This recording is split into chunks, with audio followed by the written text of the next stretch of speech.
It's time for Voice of Indie. Your hosts today are Beem Weeks, author, producer, and marketing monster for independent multimedia publisher Fresh Ink Group, and Stephen Gies, author, producer, composer, and publisher for Fresh Ink Group.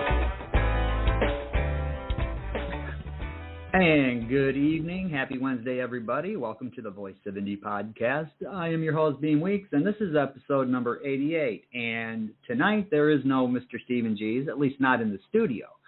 Stephen is still recovering from neck surgery, so he will probably be back next week. But he will join us here on tonight's show via a pre-recorded set of lessons. The first one is going to be on creating characters. And the second one is on writing realistic dialogue. So stick around. We will have some really cool stuff at writers or aspiring writers, as some people refer to themselves. This is a great time to learn some cool stuff, some cool new tricks. And like I said, stick around. We've got a couple of things I want to announce here. Jenny Wong, the author of Girl, Where's Those Shoes? Her book won a 2022 The Book Fest Award, and we'd like to say congratulations to her. And she's up for a couple of other awards as well, so we will keep you informed on that. I am currently working on the audio version of this book, Girl, Where's Those Shoes? So keep your eyes and ears peeled on our newsletter for release info on that. And if you want to know how you can get our newsletter, this is how. Stay on top of these podcasts and all things Fresh Ink Group with our weekly digital newsletter. New releases, videos, stories, excerpts, interviews, and more. Sign up now on the homepage of freshinkgroup.com and be the one who knows what's what. What? Yeah, okay. Also, Robert G. Williscroft's Ort Federation to the Stars is out, so get over to Amazon and get your copy. Fantastic book. We're working on the audio book for that as well, and that's going really cool. Lots of fun little neat stuff involved in that one. And Patricia A. Guthrie's Eerie Charms of the Short Story is still in pre-sale until April 14th, so get over there, get your pre-sale copy, and help boost her ranking on Amazon. That's what that does when you get the pre-sale, so that's always a cool thing to do. Support your indie authors, and she's a really fine author. I'm telling you, I edited this book, and Patricia is she's a phenomenal storyteller. So get over there and grab the pre-sale of Eerie Charms of the Short Story by Patricia A. Guthrie. And if you want to take part in tonight's show, here's the thing. I'm not going to be able to take the calls immediately, so once these audio tracks that Stephen's going to be teaching on, once those are done, if you've got questions or comments about something you hear in there, give me a call or give me a call and I'll keep you on hold during it, or throw out some tweets. If you've got questions or comments on Twitter, put them out there on Twitter, and I will take care of that as well in between the two audio clips. So if you want to call or tweet, here's how you do that. Call 516-453-9902 right now with your questions or comments for tonight's guest, or post a note on Twitter with hashtag Fresh Ink Group in the body of the tweet, and we'll read it on air. That's 516-453-9902 or hashtag Fresh Ink Group on Twitter. All right. Fantastic. Yeah, I'm going to kind of bump some of these out of the way here because these video clips are going to be they're going to run nonstop for 20 minutes. So just keep listening. Now, if you do happen to miss an episode of this show, any one of our episodes, if you've missed any in the past or there was a favorite that you want to revisit, check us out in the archives. If you miss a show, find us in the archive in the Fresh Ink Group channel on YouTube, on Spotify, or under the podcast tabs at freshinkgroup.com, beemweeks.com, and stephengies.com. On YouTube, be sure to like and subscribe. Like and subscribe. That helps us out. Now, there's a couple of things here on Twitter right now. I will get to this right now since I won't be able to when these audio clips files start moving. Marlena Smith, thank you. She's out there promoting the show. And tune in to Voice of Indie Podcast, going live now, she said. We appreciate that very much, Marlena. Every week you're usually here. Appreciate you. Dr. Helen Burrell says, learn from multi-gifted Stephen G's writer, musician, pubber. He'll lead you to pubbing success. Prevent creative gaffes with his terrific tutorials. See reviews of his charming Comes This Time to Float short stories at Book Bites by Burrell. That's BOOKBYTES, BYBOREL, .home.blog. So thank you for that, Dr. Helen. And Verwayne Greenhow, he's out here. He says, we are having a lightning storm just north of us, causing our power to and internet drop. If I'm unable to listen live, I will catch the replay. Please send Verwayne. Well, okay, we just played that archive, so this is a perfect situation to hit that archive when you get your stuff back, Verwayne. Thanks for listening every week, as you usually do, and thank you to Lisa as well. And Marlena Smith said, glad to be tuned in, Beem. Well, we're glad to have you here. Now, we are going to play next week we are having Andrea Wingler, A.K. Wingler. She wrote a how-to book on setting up a food truck, and she's going to be our guest next week, but we've got a brand new commercial for her, so we're going to go ahead and play that one right now before we get started on Stephen G's teaching. With good jobs so hard to find, especially in rapidly expanding Florida, owning your own food truck could be the best option. It's the least expensive startup, and you can be fully operational in mere months. The rules and regulations can be a bit complex, and no single source has offered all the answers. Until now. How to Start and Run Your Own Food Truck Business in Florida by food truck veteran A.K. Wingler is the step-by-step guide that takes you from good idea to great success. Sure, it's hard work, but exciting, mobile, flexible, and highly profitable. And you get to be your own boss and set your own hours. Proudly published by Fresh Ink Group, this book tells you how and where to make money in this exploding independent industry. Grab your copy in laminated hardcover, glossy softcover, or any of the major ebook formats at retailers worldwide. Even if you're just curious for now, this guide is the best way to discover if a food truck business is right for you. All right, so that's our guest for next week, A.K. Wingler, and this is a really cool book. We just did a video for it, so keep your ears open for that. I'm going to jump into the first one we're going to do is Stephen G's teaching on creating characters. So here's your chance to learn how to create those kind of characters that come alive and come off the page. And there's all kinds of really cool techniques that he knows, but I'm going to quit gabbing and let Stephen teach. Quality story writing requires finesse when conceiving, developing, and portraying the souls who populate your tales. In a way, they are your dependents, relying on you to make them so real they live beyond the pages. You and anybody who meets your characters must come to know them intimately, even the ones nobody likes. Characterization will prove to be one of the most rewarding aspects of crafting your story. In short fiction, characters might be kept simple, with only a few of their more interesting and relevant dimensions revealed. They might even be abstract, representative, intentionally cliché, or depicted as non-humans, such as animals or plants or aliens. However, human or not, the longer they work and the more involved their roles in the plot, the more complex your characters must be. The process of writing fiction, especially longer tales, requires you to invest time living with your characters. You expect your readers to spend many hours with them and to make emotional commitments to them. Your characters must make us care about them, even the ones we want to see fail.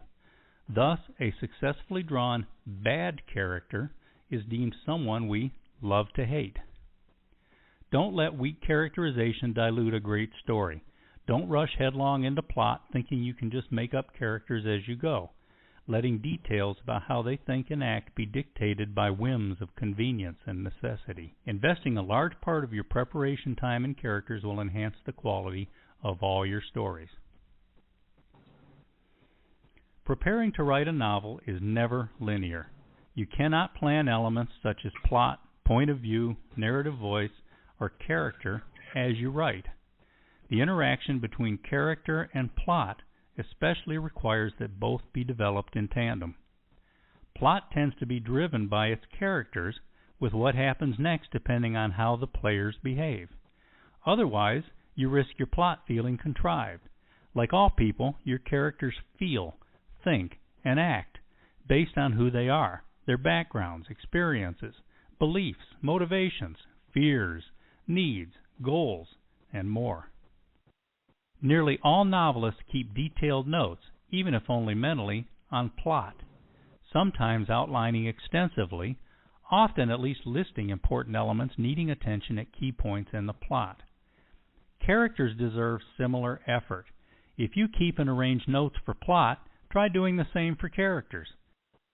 Continuity and consistency depend on keeping track of data such as ages, dates, locations, origins, experiences, skills, limitations, and more.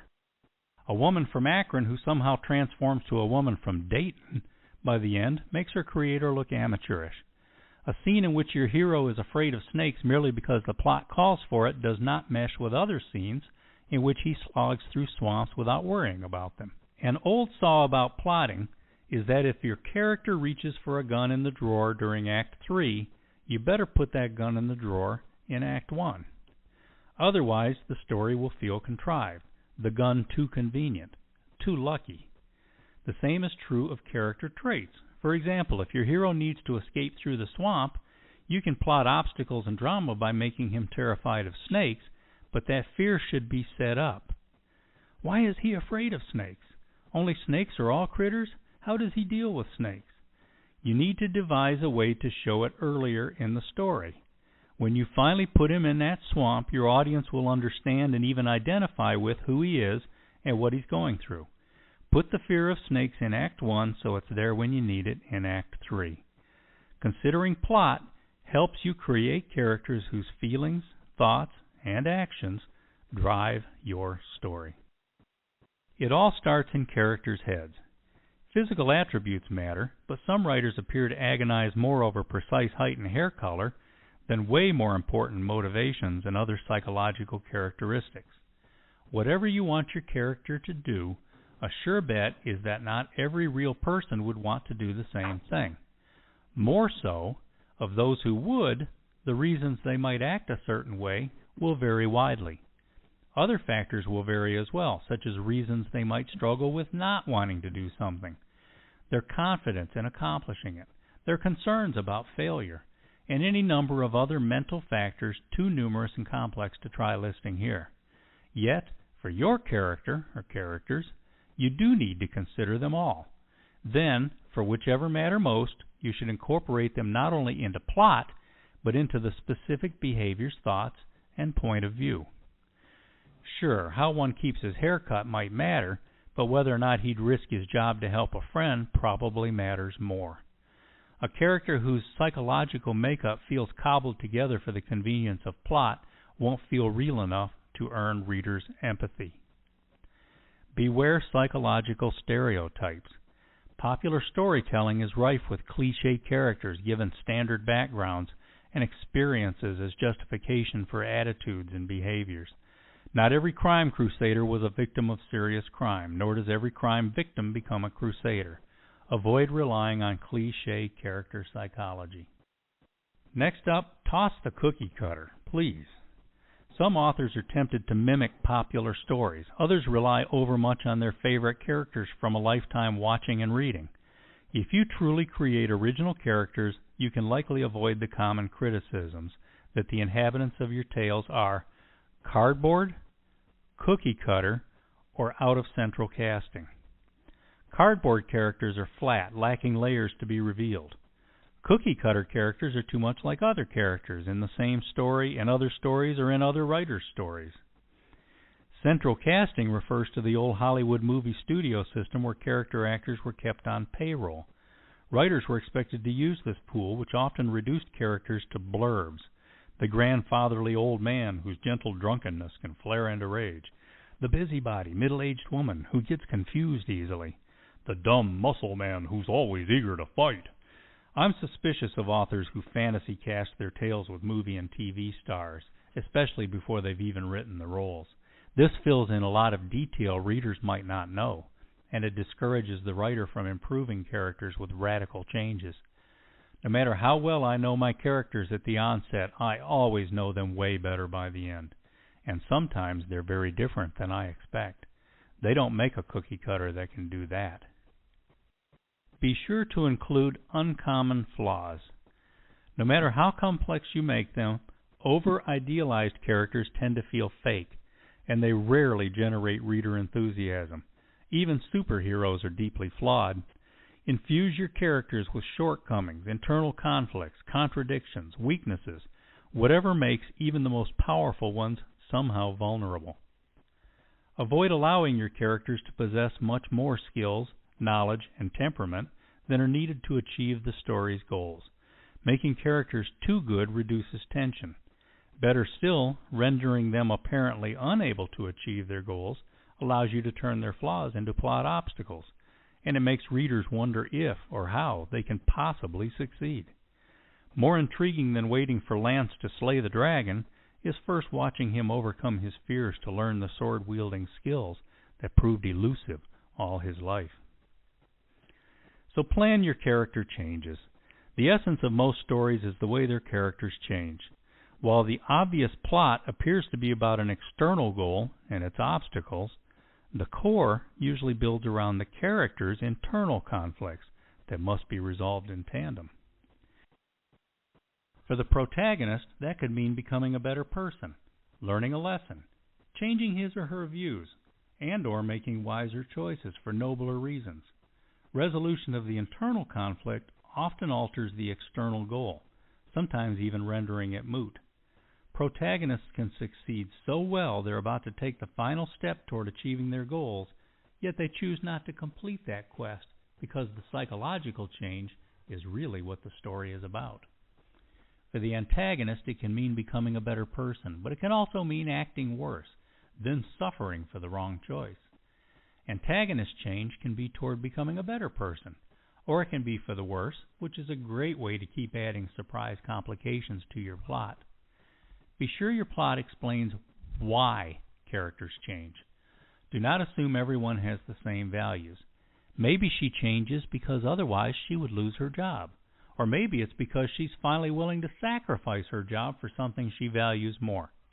Either choice requires understanding why.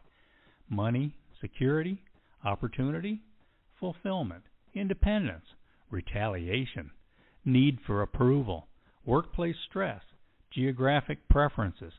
Why would she choose now what she would not have chosen earlier? Character change can appear to be the main goal, or it can emerge gradually as the story develops. Complete change is rarely necessary. Usually taking the first step toward change proves sufficient.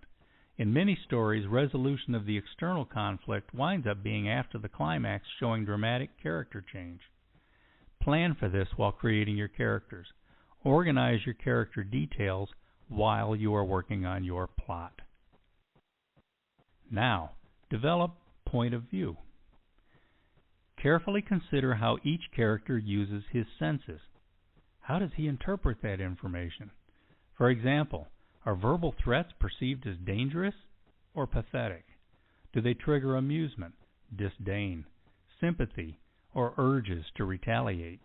Does the odor of gunpowder trigger fond memories of playing with firecrackers as a child, or does it trigger terrifying associations with military combat? Does the din of a crowded space make her feel intruded upon or reassured? Are intrusive airport searches violating her freedoms or keeping her safe? Develop point of view based on each character's history, background, life experiences, geographic and socioeconomic origins, whatever matters to the story, and then some. An urban girl from the hood and a country girl from the dairy farm bring different points of view to their first day sharing a dorm room. But do not let those differences prove to be what everyone might expect. Maybe the urban girl has trouble adapting to the dorm because all her life she's felt crowded and lacking privacy. Or maybe she's uncomfortable with the lack of friends and thus tries to surround herself with a group. The country girl could be the cliché rube coming to the big city. Or maybe she's used to negotiating with distributors on behalf of the family farm, and she's grown very slick at handling people. As you continue adding dimensions, be sure to consider degrees of awareness. One of those young ladies might notice details the other misses. Include inward versus outward perceptions, prejudices, assumptions, values, and priorities. In developing point of view, expect each character to be both shaped by and be a shaper of his environment. The arrangement of that dorm room will reflect the point of view of both young ladies, as will the nature of their interactions among themselves and with visitors. Maybe one will learn tolerance while the other is pushed to the breaking point. Maybe one will feel stressed that a few items are out of place, while the other feels stressed that everything else is unusually neat. Spend some time living in the dorm with those two, so to speak, and readers will believe how you ultimately decide to immerse them in your plot. You understand your characters better than they understand themselves. You also have the benefit of knowing what they will experience, how they will change, and how their plot will play out. You must decide how and how much your narration will reveal their interior selves. For example, you create a young woman named Tiffany who continually fails in relationships, always sabotaging herself by growing bossy and controlling at the point her partner begins to show interest in long-term commitment. Although this might be obvious to readers, you must decide how much she understands this, including her level of awareness and how she interprets it. Does she recognize what she does? Does she want to change it? Does she blame her partner? What could make her finally understand the problem? At the level most removed, the writer understands what Tiffany is doing, but Tiffany does not. This is usually easiest to portray if the narration reflects the point of view of a different character, who observes and interprets. A closer level still provides a different character's point of view, but includes Tiffany's awareness. Closer yet, the narration directly reflects Tiffany's own point of view, but that still requires deciding her level of awareness and understanding. The plot might clearly show readers Tiffany's external behaviors, yet also allow them to be privy to Tiffany's internal denial, justification, her misinterpretation, or even her obliviousness. Listen to each of your characters. Don't decide too easily. Experiment with different ways of speaking. One option is to use the same words and hear them said differently. But don't forget, as you keep refining a voice, you'll find yourself refining the wording that character would naturally speak in your scenes. Decide on catchphrases, patois, diction, slang, propensity to sound excited or bombastic or snide, or timid or brash, and more. Practice winnowing speech for conciseness without sacrificing flavor. Rehearse mentally, as if running lines for an acting role. Fiction writers who shortchange this process often discover later that characters have gradually altered how they speak, whether from character changing or from the lack of characterization making them default to sounding like the narrator. Avoid stereotypes unless you intend to stereotype. Avoid cuteness unless you intend to sound cute. Strive for memorable without overdoing it. Avoid having more than one character's name start with the same letter. Seriously, think of how you try to remember a name. You recall how it starts. It starts with an M. M something. Yes, M something. Readers might confuse similar names, especially if they begin with the same letter. Keeping Jim, Jack, and John straight is more challenging than remembering Jim, Kevin, and Billy. Now, respect your characters. Now that we've considered a basic approach to creating well-developed characters, you should be able to see how to build on these points. Set high expectations for the souls you create, but respect them enough to let them be who they are. If that doesn't work for your plot, Either plot or character, probably both, need more work. Never let your characterization fall short. Readers who empathize with believable characters are way more willing to go for the ride that is your plot. In the end, you will be responsible for the care and feeding of these fictional people who seem so real. You will miss spending time with them when the story is finished. Just remember, if any of them want to borrow money from you, don't fall for their story. They might have made it up. Isn't making up stories what you do? All right. So there you go. That's Stephen's tutorial on creating characters. Now, before we move on to the next one, Stephen has this great website, jeezwriter.com. Go over there. There are all kinds of how-tos, tutorials. He's also got other authors over there sharing with everybody what works for them and what doesn't work for them and ways to get around certain things. And there's just all kinds of really cool stuff over there. So jeezwriter.com, that's the go-to place. Everything that Stephen teaches is part of a series of how-to books called Jeez Writer How-To, and all of those are available on Amazon. There's dialogue, there's point of view, there's creating characters. It's just, I mean, there's a whole bunch of really cool stuff there. There's books on how to get published for those who are still working on that angle. So get over to Amazon and look for Stephen G's Jeez Writer How-To. And speaking of Jeez Writer How-To, anybody who calls in tonight, now when this next clip is running, I won't be able to answer the phone, so I get that out. But anybody who calls in tonight, I will get your information and give you whatever copy of the Jeez Writer books you would like. There's, like I said, dialogue and point of view and all kinds of cool stuff. So we'll do a giveaway for callers, or even on Twitter. If you don't want to call in, hit us up on Twitter. We will get a hold of you and give you your choice of whichever Stephen G's Jeez Writer book you want to do. So keep that in mind.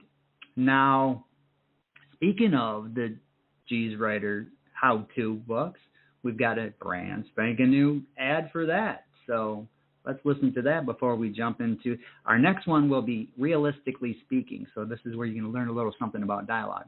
But here's the ad for the Jeez Writer how-to series. Hey, writers and assorted storytellers, expand your skills with the Jeez Writer How-To series. Longtime publisher, author, composer, and producer Stephen Jeez launched this growing series as a companion to the Jeez Writer Author Resources website. The first installment includes indie publishing, point of view, outlining, narrative, and dialogue. Each is packed with 35 to 50 pages of practical advice, contemporary standards, and publishing practices, and step-by-step challenges helping you develop your skills. Each includes practice assignments at the basic, intermediate, and advanced levels. They include examples you can see and study, even as you practice enhancing your own material. Check out jeezwriter.com and find the Jeez Writer How-To Series ebooks at Amazon. Proudly published by Fresh Ink Group and Stephen Jeez, the Jeez Writer How-To series is for serious writers who never stop striving for innovation and finesse in their best works. Jeez Writer How-To. All right, reminder here, and we're doing a giveaway. So if you would like one of those Jeez Writer How-To books, hashtag Fresh Ink Group on Twitter and say, hey, I would like one of those books, and we will take care of you. Or if you want to wait till after the next audio clip is played, give me a call, and I'll take care of you that way. But hashtag Fresh Ink Group over on Twitter. And over on Twitter, Marlena said such a great segment on characters. Yes, it was. And we've got another one coming up here. This one is about, realistically speaking, dialogue. Dialogue is such a cool thing in stories. When people know how to do dialogue, the story is just that much more real. And Stephen knows how to do dialogue. So without any more of my babbling, I'm going to introduce you to Stephen G's, G'sWriter.com. Get over there and check it out. This is Stephen G's teaching on realistically speaking. Action and dialogue are the two main ways you story writers advance plot. You can make important changes happen in what characters say to each other, as well as what they do while they talk. Dialogue and action combined. Good dialogue is doing even more, such as vividly showing who your characters are. This comes with risk, though, because unrealistic dialogue shatters the illusion conjured by your narration. Realistically speaking, characters speaking realistically helps readers hear conversations in their heads. This helps readers feel their emotions, which is how you can make them care. Today, I'll race through 20 fast pointers for making dialogue feel real. Never stop thinking of new ways to use them. As simple tools, they get the job done. But as your tools, they offer unlimited ways to express your art. After all, dialogue in a story works the same as real life. When we hear someone speak, we look to see who it is, and we listen. Then you have our full attention. Pointer number 1, show don't tell. Dialogue is the most common way to turn telling into showing. Nearly always, a scene that involves more than one character can be built around their dialogue. What we learn directly from them, you no longer have to tell us. That frees your narration to paint the visuals around their sound. Still, know when not to overuse dialogue. That's when it's time to, number 2, cut to the narrator.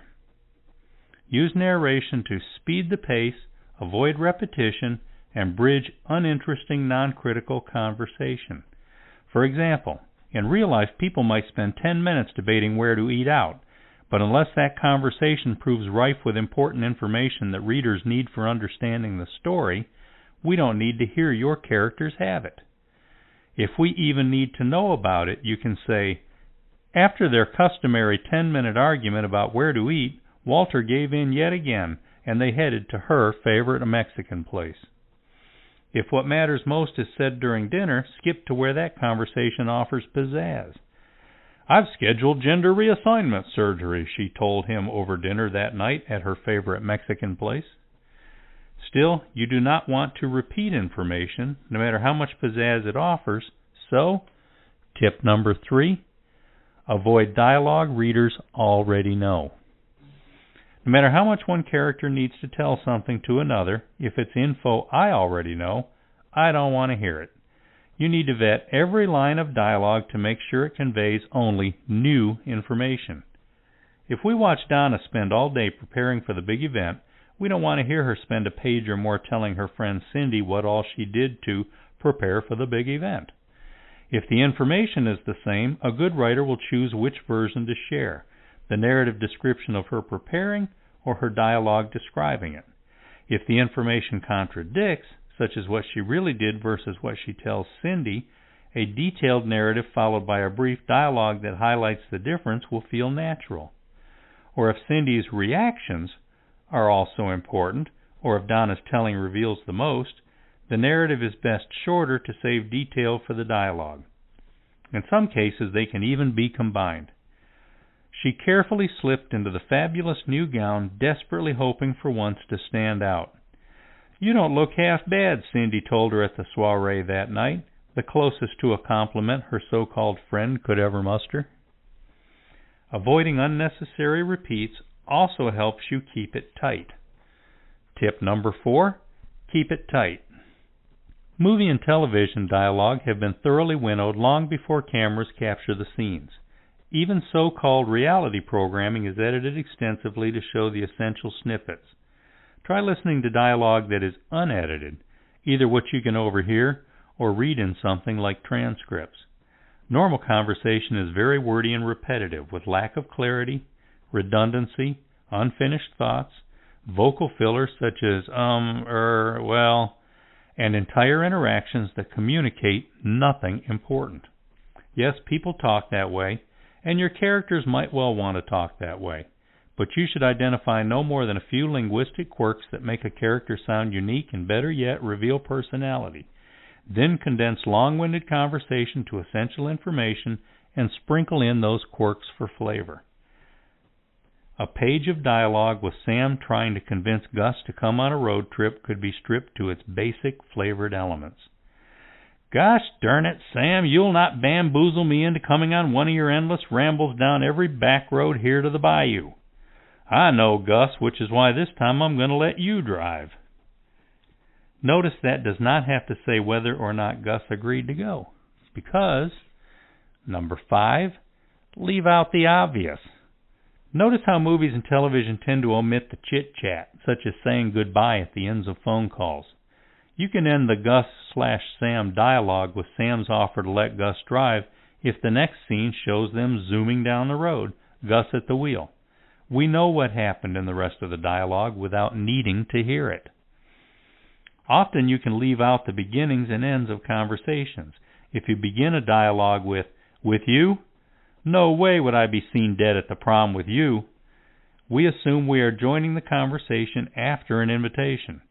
By starting at the important information, you can grab readers' attention quicker and keep the story moving with an economy of words. Study this technique in television programming and films, and you will identify countless methods for shortening and tightening the dialogue you write. Number 6, integrate information. Characters usually know a lot more about each other and themselves than readers know. You need to give readers info, but you don't want to rely on exposition, that clunky practice of stopping a story so the narrator can explain things. Consider this backstory. The reason Gus resists going on a road trip with Sam is because he's tried before, and Sam always insists on driving, which aggravates Gus because he wants to head straight there while Sam is getting worse about being distracted into little adventures.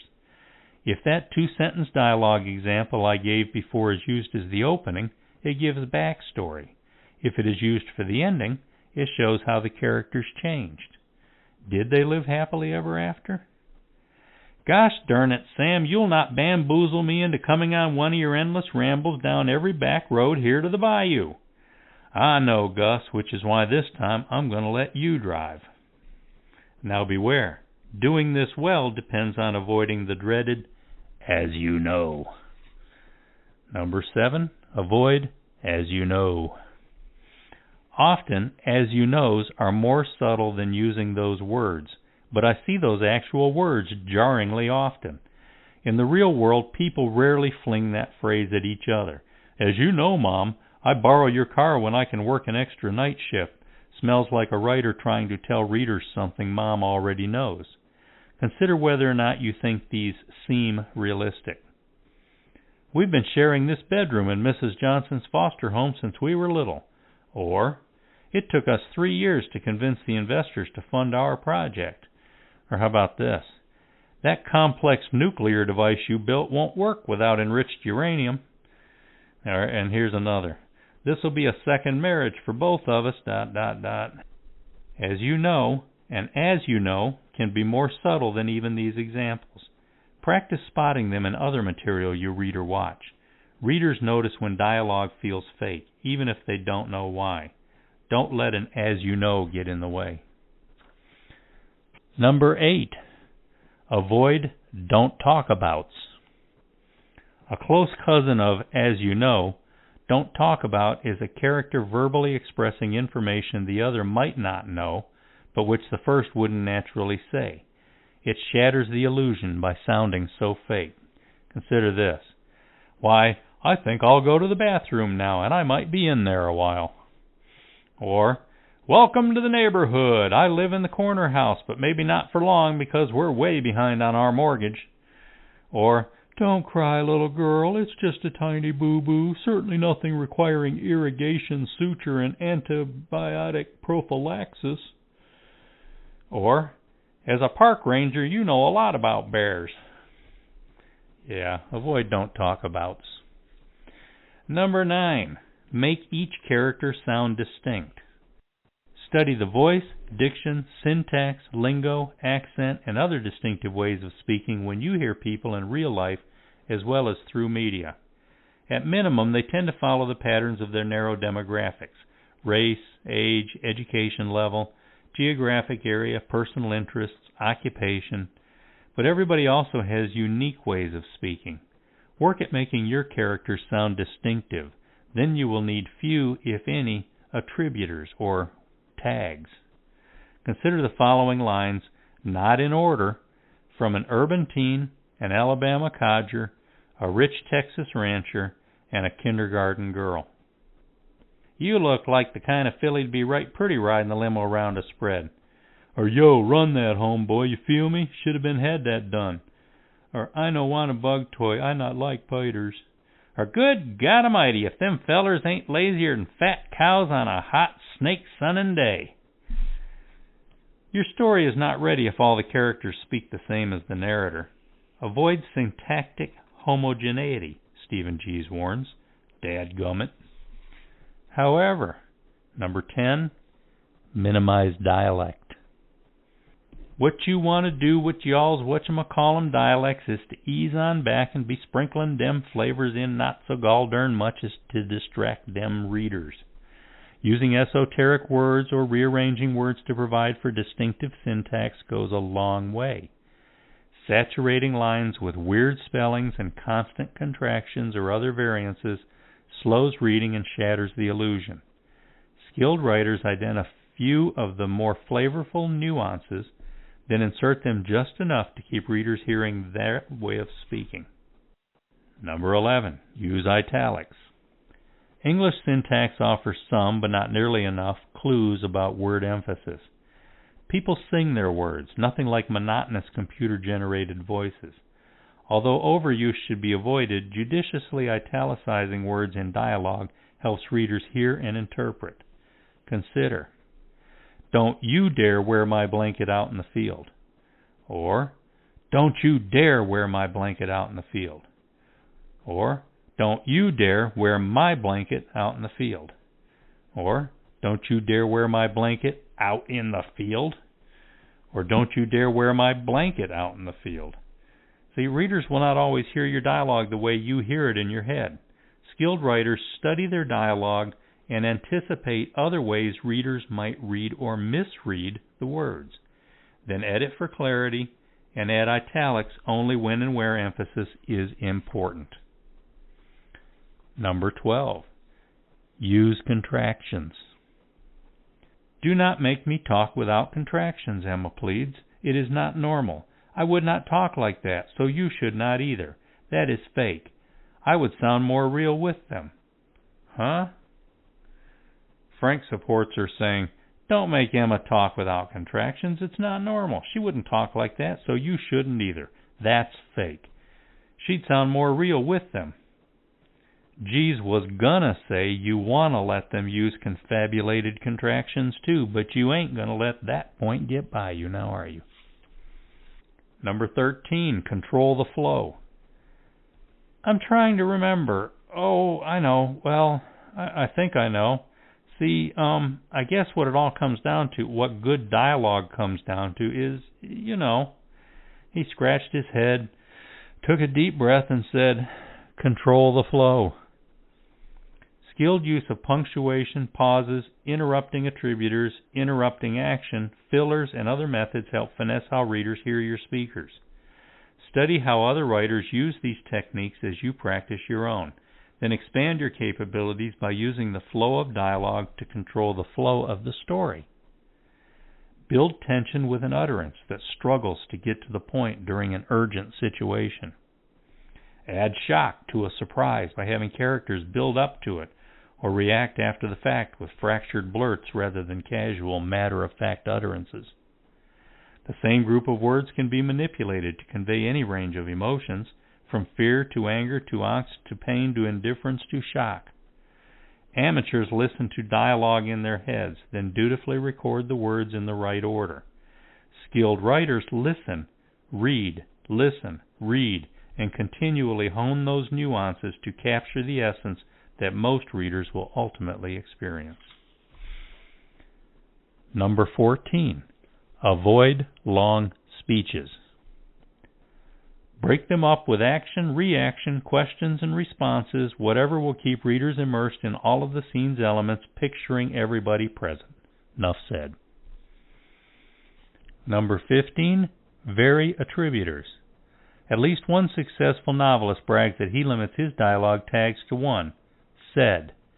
Well, la-dee-da. Yes, geez, harumphed. Attributor variance can be overused, but this technique is an effective tool in the skilled writer's chest. Consider this. He said, I can do that. Or he hesitated, then reluctantly admitted, I can do that. Or, hey, he boasted, I can do that. Or he glanced about, then whispered, I can do that. Painters use more than one color, musicians different keys, writers very specific words. Consider two different ways to say ask. Where were you? The cop questioned. Or where were you? His father demanded. Or where were you? His daughter pleaded. Also consider, Quinn said, everyone went to the store on the other side of town where Sally works? Question mark? Readers hear that as a statement until they learn too late it is a question. Just start the sentence with, Quinn asked. Number 16, minimize adverbs in attributors. Avoid adverbs, he said sternly. Seriously, put words in the characters' mouths that communicate the mood so you can eliminate 98.638% of attributor adverbs.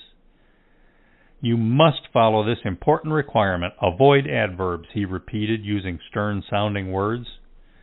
Consider these two words, avoid adverbs. Avoid adverbs, he said pleadingly, versus please, please avoid adverbs for me.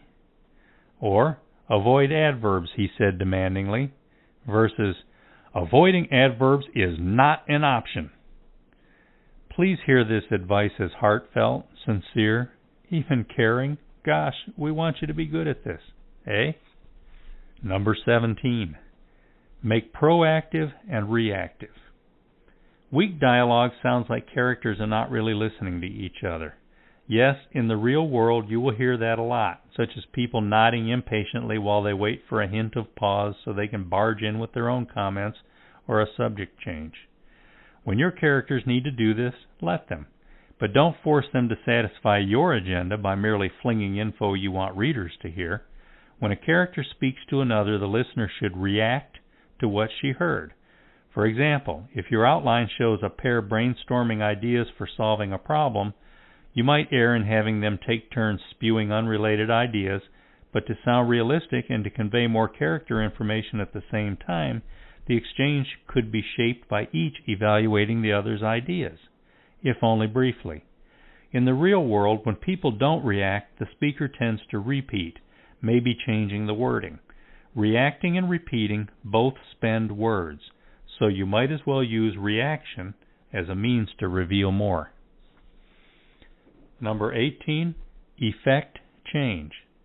The core of nearly all good stories involves one or more characters changing in some important way. Dialogue and action are the top two ways to reveal how they change. Exchanging ideas is interesting, but hearing those ideas change how each interprets the situation is way more interesting. Add some emotion to the reactions, and readers will identify. A conversation that changes the direction of the plot is what storytelling is all about. Number 19, edit. When you think your dialogue is tight, study every line to see if it can be eliminated, shortened, combined, or replaced by briefer narrative bridges. At least some of it needs to go. Seriously. And finally, number 20, read it aloud. Some writers are good at reading aloud in their heads as they quickly notice nuances such as the stumbling awkwardness of the three things they think. Listen to your own dialogue and do not be bashful about asking others to read it aloud. You will hear awkward and unclear portions that can be improved. You will hear misplaced emphasis that can be clarified with italics. You will become a better writer for the effort. Finally, appreciate good dialogue. You now have 20 ways to check your dialogue, tools for refining it, skills that will keep growing throughout your writing career. Practice spotting them in stories you read, which can trigger new variations of your own. Always remember to appreciate entertaining and artful ways of presenting dialogue that still manages to sound realistic. Realistically speaking, let's hope we never get to where we think we have all this down cold. We share a world with billions of brilliant voices singing their ideas at each other, often with words we don't even understand. Just think, if we could create voices that walk comfortably among real people, then we could hear them tell our stories through their dialogue. That would be something to talk about. Yes, it would. All right. Did you everybody learn something today with these two lessons? Dialogue, that's such an important part to storytelling, but so is creating characters that are believable. You don't want those cookie-cutter, one-dimensional characters. You want those characters that are believable and they're speaking real words. Now, before we sign off here this week, remember to go visit geezwriter.com. geezwriter.com, Geez, writer.com. And there's all kinds of really cool tips, writing tips, and other authors over there sharing their experiences with writing and publishing and all that good stuff, the difference between writing a novel and short stories. There's just all kinds of really cool stuff over there. geezwriter.com. And don't forget, all of these things that Stephen teaches about, and then some, are in the Geez Writer How-To series found at Amazon. And we do have a caller here, so I'm going to take this call and see what we got going on with this. Hello, caller. What's your name and where are you calling from? Stephen Geez. I'm calling from Alabama. And really, I'm just trying to win one of those free Geez Writer books you said you were giving away. Yeah, I was getting ready to start talking about that here. What we can do with that, even after we sign off, is go to info@freshinkgroup.com and leave your info there and say, hey, I would like one of these books. But before you do that, go over to Amazon and pick the one that you want, because there's a whole series there. Just go over to Amazon, look for Stephen Geez Writer How-To, and you'll get something out of each of these books. Correct, Mr. Geez? Yeah, each of these books, too, has quite a bit more than these short little snippets that people are hearing tonight. Like, for example, the dialogue one includes a full, short story about teaching dialogue mechanics, how to put the punctuation in there, when to break paragraphs, all that kind of stuff, too. And in today's newsletter, there's a short example of that from that Geez Writer How-To dialogue, too. So check that out in today's newsletter, and if you want to see the whole thing for that, that's in the dialogue one as well. Cool. All right. Let me check on Twitter here for one last go, and Robert G. Williscroft said, great stuff. Thanks for tuning in, Robert. We always appreciate you out there in the audience. So now that you're here, Mr. Geez, you can help me close this out. First of all, I want to mention this, too. This past week, I was fortunate and honored to have been interviewed by Zoo's Interviews. And you can find that interview at ZuzanneBelek.com, and that's ZuzanneBelec.com. And I'll put that out on Twitter, too, with the Fresh Ink Group hashtag. But it was just a fun time, and talking a little bit about my own writing journey, and some pointers in there, too, that worked for me. Next week, we have Andrea A.K. Wingler.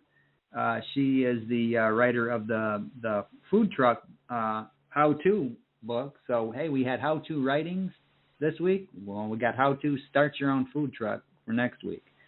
And the following week, we have Kenneth Lundquist. He is the author of a pair of driver's education teacher's manuals, one for teachers and one for parents, I believe. Isn't that correct? Yeah, instructor's edition, because the all across the country. All 50 states have different requirements for what you're required to pass, get certified, get licensed, or whatever if you want to teach driver's ed.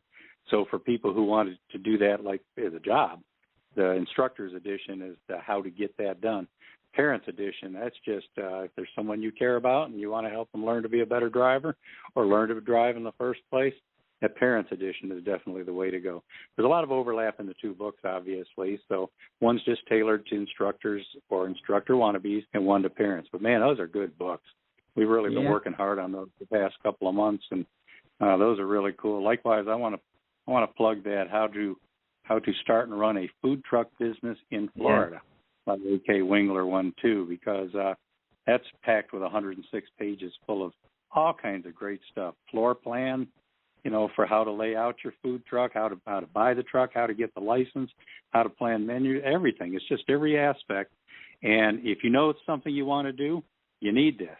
If it's something you're not sure you want to do, this is the best place to start to find out what's it take, what's involved, what's the cost, how much work is it, and is it worth it? But I'll tell you, it's becoming hot. Like down here in Alabama this week, the local newspaper just ran a major story about an internationally famous chef who's quit his restaurant chain, moved to Alabama, and is starting to outfit food trucks because he wants to go into the food truck business and just do it more independently, more his way, and move around, go to carnivals, events, fairs, county fairs, state fairs. Yeah, we've got them all over up here, out on the street corners and parking lots. I mean, you can get some really great barbecue there. Smoked brisket. That's cow's ways. A smoked brisket is a cow's way of saying I love you, man. And you can also get hot dogs, tacos. I mean, chicken wings. There's all kinds of these food trucks all over. And the thing you'll learn with this book, not just as simple as buying a truck and frying up a bunch of chicken wings and, hey, you want to buy these? There's a lot that goes into it, but this book will give you that step-by-step directions on how to do this without cutting corners and without, making a mess of things. So now before we get out of here, since we got Mr. G's on the line, how are you feeling? Tell the listeners how you're feeling after your neck surgery.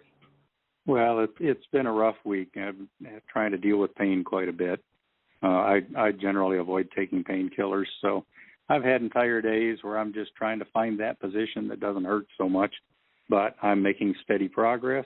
I've been able to talk for the last couple of days. For the first 4 or 5 days, I couldn't even hardly talk, but I'm doing well. I'm looking forward to being back in the saddle again in the next couple of days and just putting all this behind me. But I appreciate all the support everybody's given and the well wishes and the notes and the cards and stuff. So while you're at it, go check out that G's Writer How-To series too. Yeah, G's Writer How-To. And go check out G'sWriter.com. So there's all kinds of, like I said, there's all kinds of really cool stuff at G'sWriter.com. There's several different authors over there. I've got some stuff over there, sharing some of my own pointers and we got some great ones too. Harmony Kent is over there. Lizzie Humphrey. I mean, we've even got voice artist Trenton Bennett is over there sharing information about how to produce audiobooks, how to work with a producer, how to work with voice talent and stuff. So it's a writer resource website that's got experts on it and kind of points you toward where you can learn to be superior at your craft. It's a labor of love. It's not a moneymaker or anything. It's just out there because we care about authors and we care about hooking people up with good advisors, people who know what they're doing and have good ideas to share. Indeed.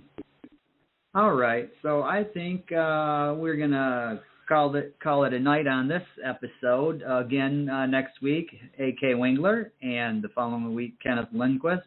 And we will let you know who's after that. We've got some people lined up, and we're going to be making some phone calls and bringing some other people in here. So we will see everybody again next week at the same time. Want to say goodbye, Stephen? Yeah, and remind them, get over there and check out that trailer for the how to start a food truck business, too, that we animated a food truck. we've got a new video trailer up there. So get over to YouTube channel for Fresh Ink Group. Just go to YouTube, type in Fresh Ink Group. We've got a playlist for all of the trailers, and we've got a separate playlist for all of these episodes that you listen to here on the Voice of Indie podcast. And just go over there and hit the subscribe button if you haven't already. Hit the like button. That helps us let us know that the hard work we're putting into a lot of the shows and in these videos, that is being appreciated, and that's what we like. We just like to know that it's being appreciated. So we will talk to everybody again next week. Bye, everybody.